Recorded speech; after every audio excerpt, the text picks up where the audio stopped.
Master जी, आज हम देखते हैं कि पूरे भारत में बहुत सारे ऐसी बौद्धों की संस्था बन गई है और उन सब संस्थाओं में एक अलग से राष्ट्रीय अध्यक्ष या राष्ट्रीय महासचिव बना के बैठे हैं और बौद्धों का कार्य कर रहे हैं, बौद्ध समाज का कार्य कर रहे हैं बोलते हैं, लेकिन उसमें बौद्ध नहीं है।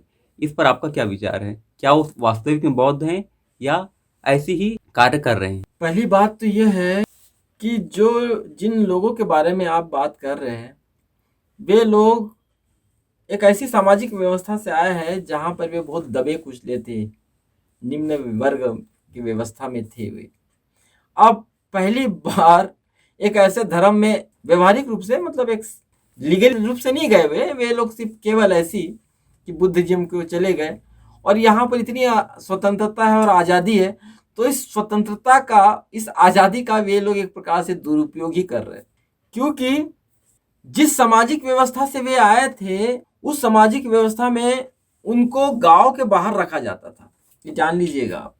और वे लोग कभी संगठित नहीं रहे। तो दलित वर्ग है, वे आपस में लड़ना अपना सौभाग्य समझता है। मतलब वे दूसरों से लड़ना नहीं, वो आपस में ही लड़ेंगे, आपस में एक दूसरे के पांव खींचेंगे। कलह में जीना इनके जन्मजात गुण पाए जाते हैं और वे संगठित होने की कला कभी सीखे ही नहीं है।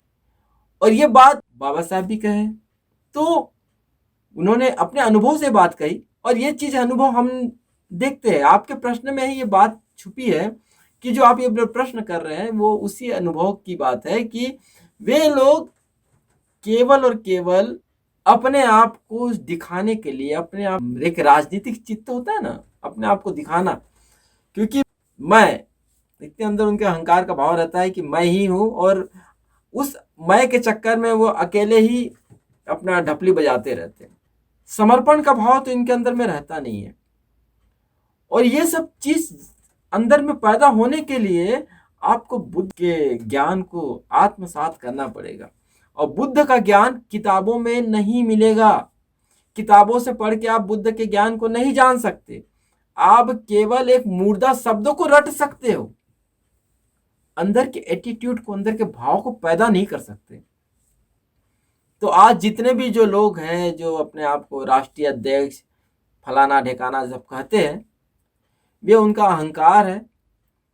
और बहुत सारे लोग तो इतने चालाक है कि वो कुछ देर के लिए किसी संस्था से जुड़ जाते हैं। आपको एक सच्ची बात बता रहा हूँ, कुछ लोग कुछ संस्था से जुड़ जाते हैं, उस संस्था में अच्छी दोस्ती कर लेते हैं, उस संस्था के लोगों से मोबाइल नंबर वगैरह इकट्ठा कर लेते हैं। बाद में वो खुद उस संस्था से बाहर निकल के उन्हीं लोगों के मोबाइल नंबर को अपने कोई ग्रुप बना के जोड़ लेते हैं और बताते कि हमारे इसमें संस्था में इतने लोग जुड़े हुए।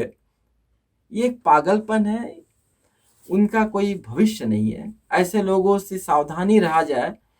और बुद्धा तो कहते अत्तदीप भव, इसलिए अपना विकास कैसे हो, दूसरों को सुधारने के बदले अपना विकास कीजिए। और खासकर ऐसे चित्त वाले लोगों से सावधान रहिए। हमने बता चुका कि इसी समाज व्यवस्था से आते हो, बिखरा हुआ समाज व्यवस्था, और यही बिखरी व्यवस्था की मानसिकता उनके अंदर में है। इसलिए वो जहां जाएंगे वहां बिखरे बिखरे ही रहेंगे। चार इनके यहाँ, चार इनके, संगठित हो जाओ इनके अंदर में नहीं आता। और संगठित हो जाने का भाव तब आएगा जब वो बुद्ध के राह पे चलेंगे।